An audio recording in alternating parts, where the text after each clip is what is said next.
Hello, my friends on YouTube. Today is Sunday, the 13th of November 2022. Today's video is interesting because of what's happening in Iran, and I decided to call it the loss of the Islamic nation. It's not really a nation, the root of the nation, you could say. I'm really grateful because some of you sending me videos of things happening in different parts of the world. Well, everybody now knows what's happening in Iran. However, the media has certain agenda, and when this happened, there was nothing about it in the media until just probably yesterday here in the West, and I found it by accident. However, the countries that suffered invasion of this teaching, they know the pain. So their news it differs from ours here in the West, and therefore they get these videos quickly. So if you have something, because I know like in a country like Nigeria, a lot of stuff is happening, and unfortunately the Western media never talk about it because it doesn't serve their purpose. Okay, so if you have something like that, please send me an email or let me know. I appreciate that. Okay, that person, without mentioning the name, he first sent me few videos, and in these videos the young people in Iran hitting the turban of the Muslim leader, and I thought that is very significant.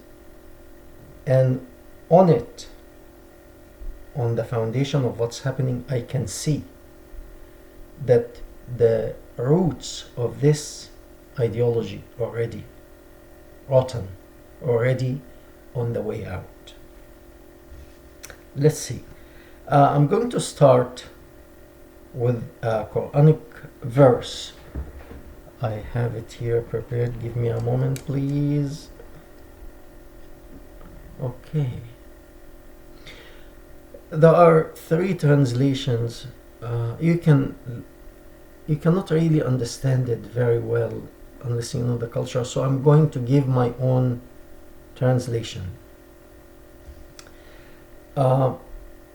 Remember, that starts, remember, God reveals to his angels, or Allah, I'm sorry.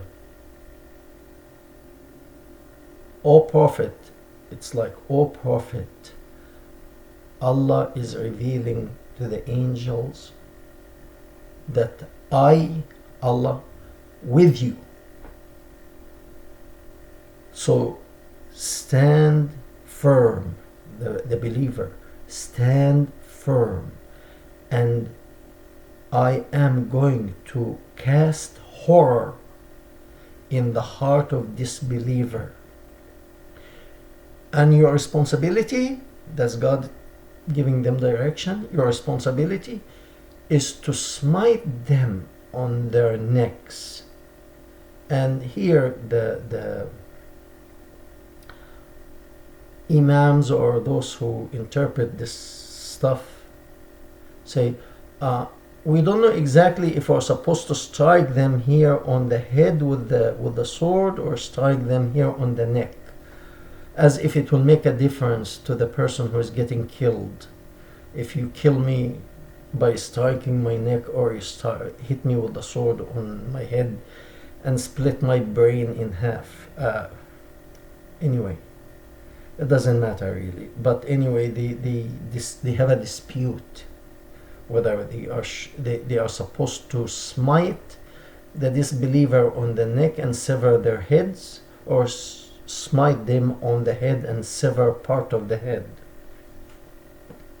So smite them on their necks.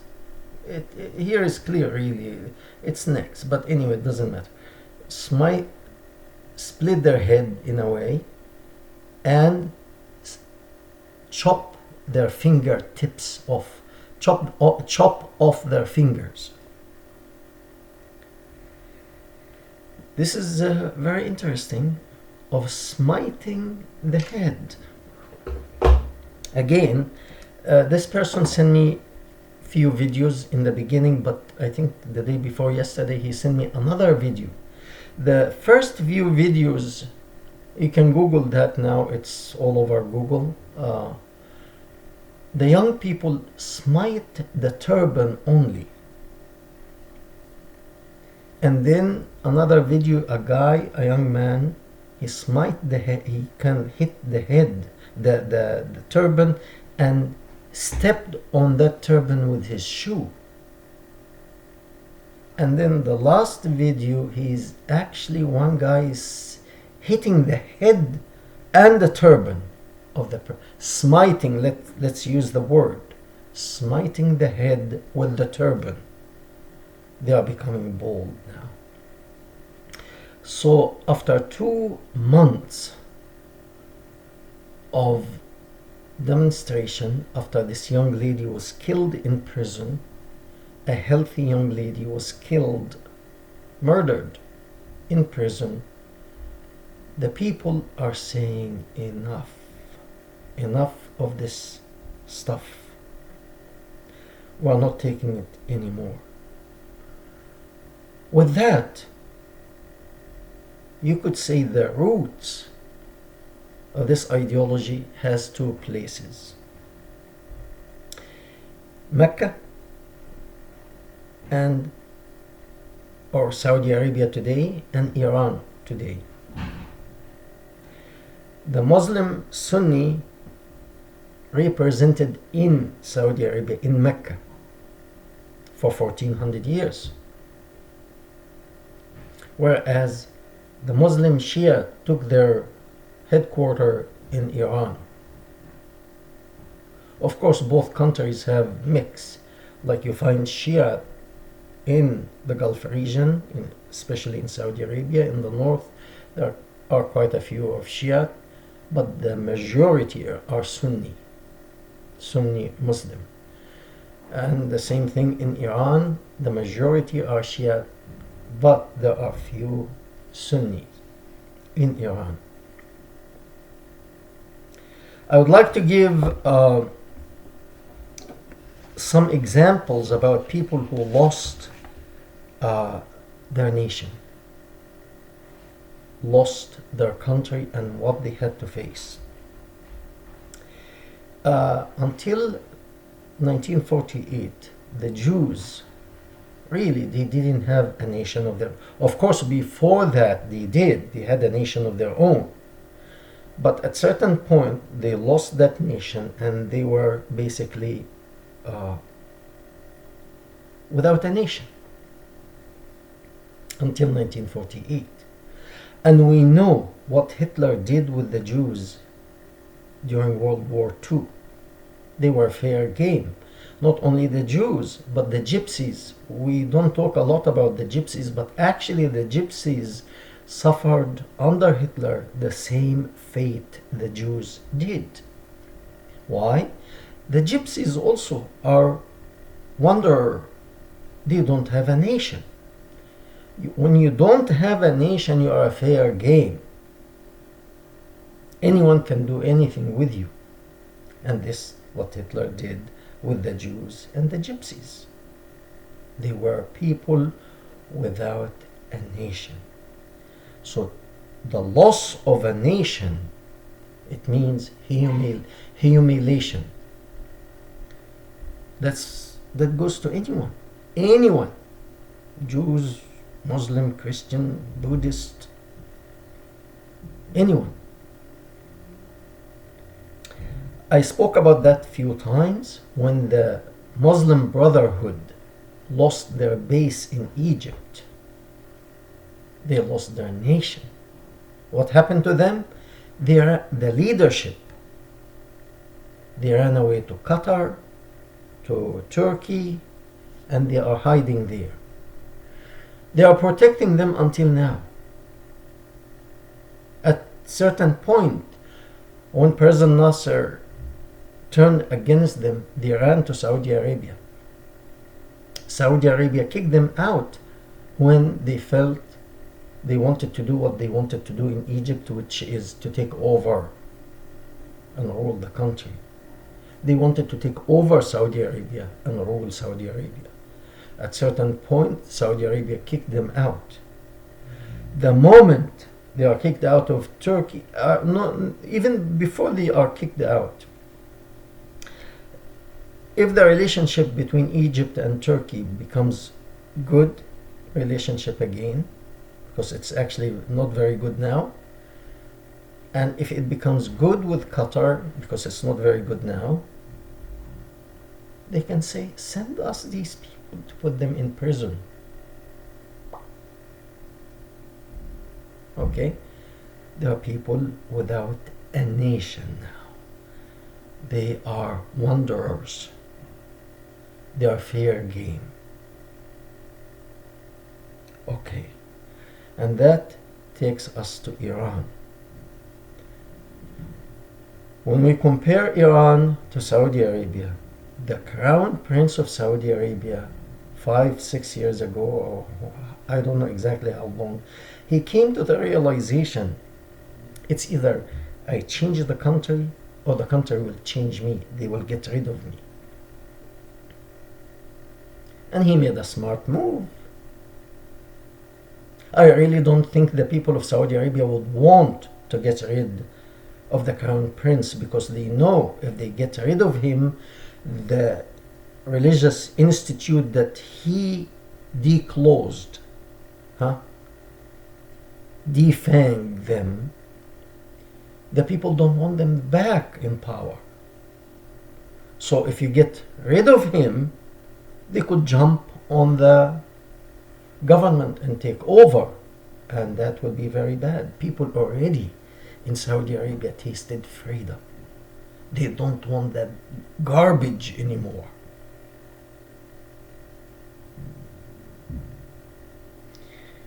Now, the people of Iran, they have seen that. They won't taste this freedom again, because until 1979, which so many people still alive, they know Iran before 1979 and after 1979. So they want to go back to that taste of freedom.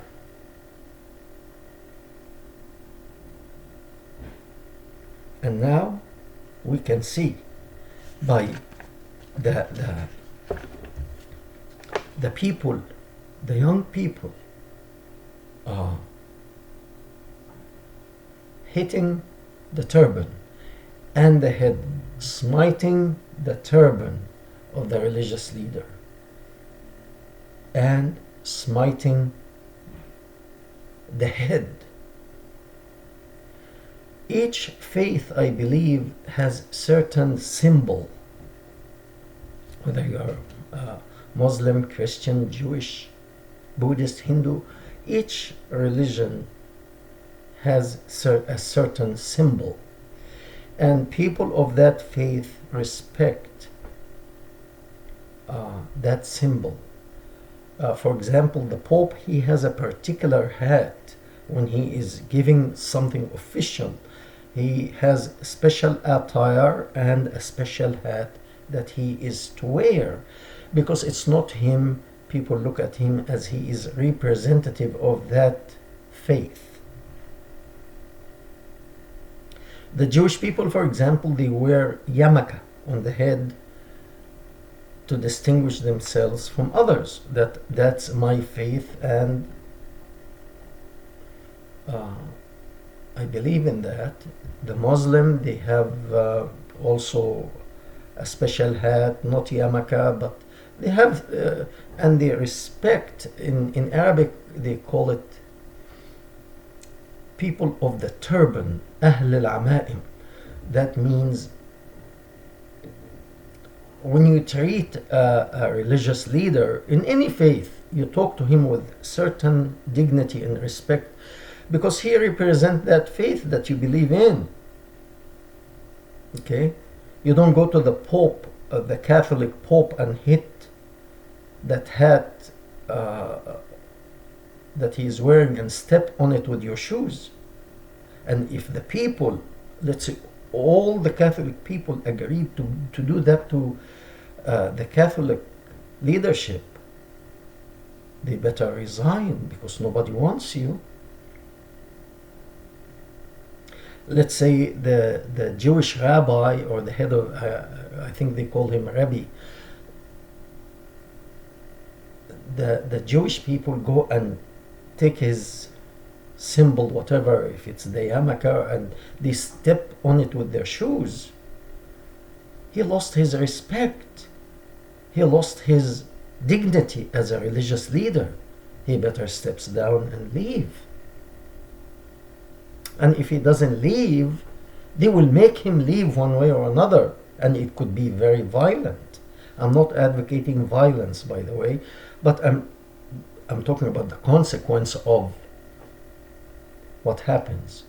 So you have Saudi Arabia, Mecca in Saudi Arabia. The crown prince knew that this will happen if he doesn't change and get rid of these people. The people of Saudi Arabia will rise against him and against them. Iran couldn't do that because the power is in their hands. They don't give that up. It's about power, really. So use the faith to control. And people are fed up with that. They're sick and tired of that. So what do? They stand up against that. So if you don't change, we'll change you. They are now calling for the death of the religious leaders. They are calling for the death of the political leader. That's their chant now. They are chanting that. They are calling for the death of Ayatollah Khomeini, who started that revolution in 1979, even though he's already dead. But they want death to this ideology. So here you have the very root of this teaching, which is primarily Mecca in Saudi Arabia, representing the Sunni Muslim, and Iran, representing Shiite Muslim. Both lost their roots.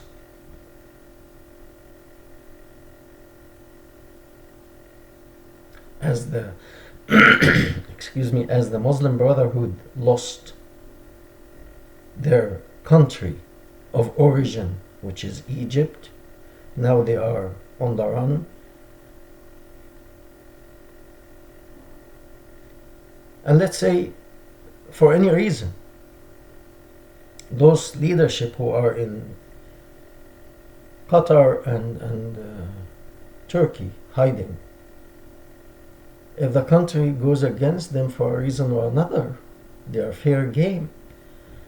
They can put them in a concentration camp if they wish. They can actually put them in gas chamber if they wish. They are people without a nation.